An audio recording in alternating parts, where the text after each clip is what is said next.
आज के इस वीडियो में हम लोग दिसंबर महीने के 5 मोस्ट इम्पॉर्टेंट करंट अफेयर्स को डिस्कस करेंगे।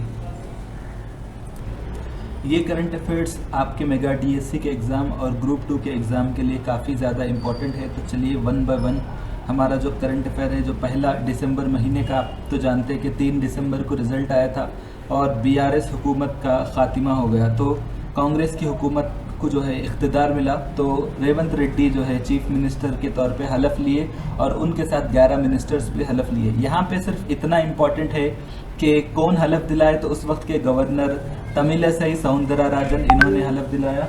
कांग्रेस के लीडर्स मौजूद थे और जो मिनिस्टर्स के तौर पे हलफ लिए उनमें जो है मल्लू भट्टी विक्रमार्का डिप्टी चीफ मिनिस्टर के तौर पे हलफ लिए। और आपको तो मालूम है दामोदर राजा नरसिम्हा, कोमट रेड्डी वेंकट रेड्डी, श्रीधर बाबू, पोंगुलेटी श्रीनिवास रेड्डी, पोन्नम प्रभाकर, कोंडा सुरेखा, दानासरी अनसूया, सीतक्का बोलते हैं उनको, तुम्बला नागेश्वर राव और जूपल्ली कृष्णाराव, उत्तम कुमार रेड्डी। ये खाली मिनिस्टर्स के नाम याद रखिए।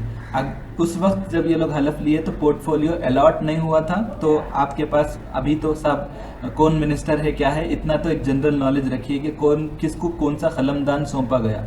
दूसरा इंपॉर्टेंट करंट अफेयर, ये बहुत ज़्यादा इंपॉर्टेंट है, वो ये है कि एक नाइट फ्रैंक एक कंपनी है जो कि रियल एस्टेट पे रिसर्च करती। इसने ये बताया कि हैदराबाद जो है पूरे इंडिया के हाउसिंग मार्केट में सेकंड मोस्ट एक्सपेंसिव मार्केट बन गया, सबसे ज़्यादा महंगा मार्केट बन गया।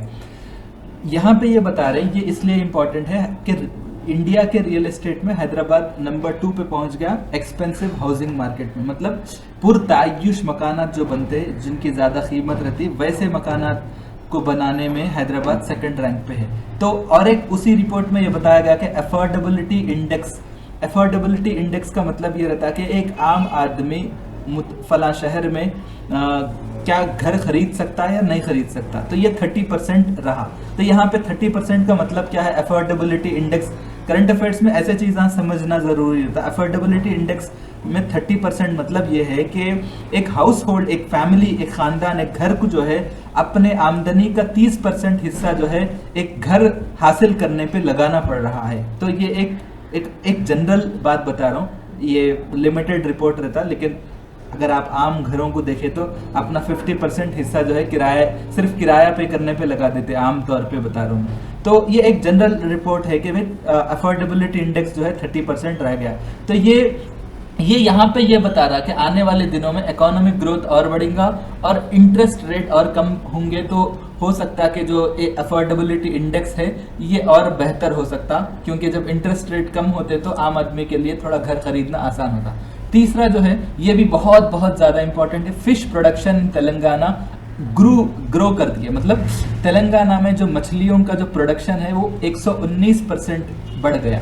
तो ये कितना, ये कौन बोल रहे हैं, ये directorate of statistics and economics, ये एक महकमा है तेलंगाना का, इसने एक रिपोर्ट जारी किया कब, दिसंबर 2023 में। इसमें यह बताया कि साल 2016 और 17 के फाइनेंशियल ईयर में जो मछलियों का प्रोडक्शन 1,93,732 टन था, तो अब ये जाके 2022-23 में 4,24,327 टन हो गया फिश प्रोडक्शन। ठीक है, और ये पैसों के हिसाब से अगर देखें तो ये उस साल में 2016-17 में 2,000 करोड़ का था, अब ये 6,000 करोड़ का हो गया। तो ये एक बहुत अच्छी बात है। तो आपको मालूम है कि जो तेलंगाना की जो साबिका गवर्नमेंट है, उनके तरफ से फिश सीडलिंग्स जो रहते, जो छोटे छोटे मछलियों के, जो क्या बोलते हैं उसको, आप जो भी उसका वर्ड है उर्दू में आप बताइए, उसको जो है तकसीम करते हुए एक सपोर्ट प्रोवाइड करी थी उस वक्त की गवर्नमेंट ने 2017 और 18 में। तो उससे जो है इतना ज़्यादा ग्रोथ हुआ है, तो ये भी एक अपने आप में एक बड़ी बात है। और जो फिशरमैन कोऑपरेटिव सोसाइटीज़ हैं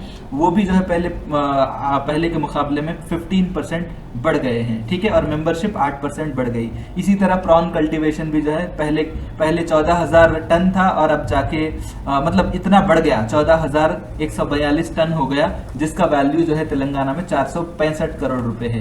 हमारा जो चौथा करंट अफेयर है वो ये है कि दिसंबर में जब ये एग्रीकल्चर मिनिस्टर के तौर पे इन्हों जो है हलफ लिए थे, तो इन्हों क्या करे थे कि तेलंगाना में ऑयल पाम प्रोसेसिंग यूनिट कायम किए जाएंगे 1,050 करोड़ रुपए के अखराजात से। तो इन्होंने उस फाइल पे सिग्नेचर करे थे। तो ये अपने आप में इम्पोर्टेंट इसलिए है क्योंकि इंडिया जो है एडिबल ऑयल के मामले में 50%, ऑलमोस्ट 50% इम्पोर्ट करता। तो हम लोग चूंकि ये जो सनफ्लावर ऑयल यूज़ करते हैं तो ये ज़्यादातर इंपोर्ट से हमारा गुजारा होता है, हमारे ज़रूरियात इंपोर्ट्स पे होते हैं। तो इंडिया को बड़े पैमाने पे डॉलर की शक्ल में जो पेमेंट रहता है, हमारे जो फॉरेन एक्सचेंज रिजर्व्स रहते हैं, ये चले जा रहे हैं यहाँ से।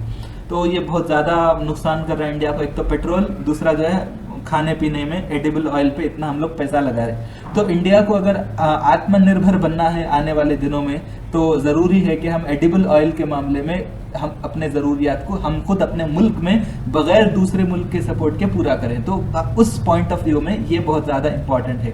ठीक है, ऑलरेडी आप जानते हैं कि तेलंगाना में ऑयल पाम प्रोडक्शन बड़े पैमाने पे चल रहा। हमारा last but most important current affair वो ये है कि उस वक्त के एक डीजीपी है, आपको तो मालूम है 2023 में जब से बीआरएस की गवर्नमेंट गई, अब तक 2 डीजीपी बदल गए। पहले अंजनी कुमार थे, उसके बाद रवि गुप्ता थे। ये दोनों मतलब बदल गए। रवि गुप्ता को भी जो है हटा के अब दूसरे डीजीपी बनाए इसी जुलाई में।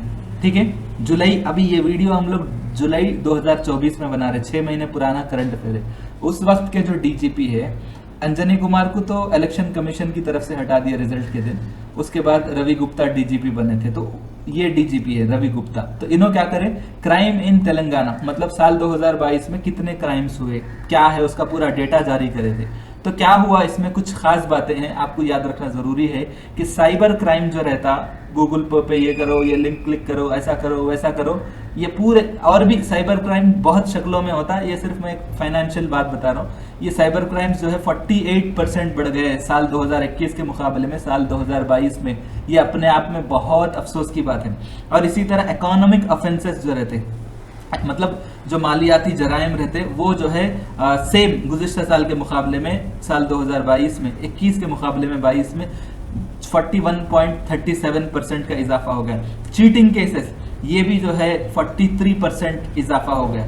सीसीटीवी इंस्टॉलेशन की अगर हम बात करेंगे तो अब यहाँ पे क्या है कि टोटल साल 2022 में 1,74,205 सीसीटीवी कैमरे लगाए गए, और अब कुल मिला के आप अगर हम तेलंगाना में देखेंगे तो इसकी तादाद 10 लाख तक सीसीटीवी कैमरे हो गए। तो इसकी मदद से जो है 18,234 केसों को हल किया गया इन सीसीटीवी कैमरों की मदद से। अब यहाँ पे सेफ्टी की बात करेंगे तो पूरे इंडिया में ये सबसे ज़्यादा इंपॉर्टेंट है, ये पॉइंट आप लोग याद रखिए कि according to crime in Telangana report, Hyderabad क्या है, 3rd safety city in India. तो फर्स्ट क्या है कलकत्ता, सेकंड पुणे, थर्ड जो है हैदराबाद। तो ये अपने आप में बहुत ज़्यादा इंपॉर्टेंट है। Thank you so much. इंशाल्लाह मैं आने वाले दिनों में भी जो है 1-2 दिन में 2-3 महीनों के ऐसे ही करंट अफेयर्स को जो है कवर करूंगा, ताकि मेगा डीएससी के एग्ज़ाम में आसानी हो। जब तक आप हजरत हमारे लिए दुआओं में याद रखिए। एक बार आप सेलेक्ट हो गए तो हमारे चैनल को कोई पलट के नहीं देखता, तो इसलिए अभी से शेयर करते जाइए। Thank you so much.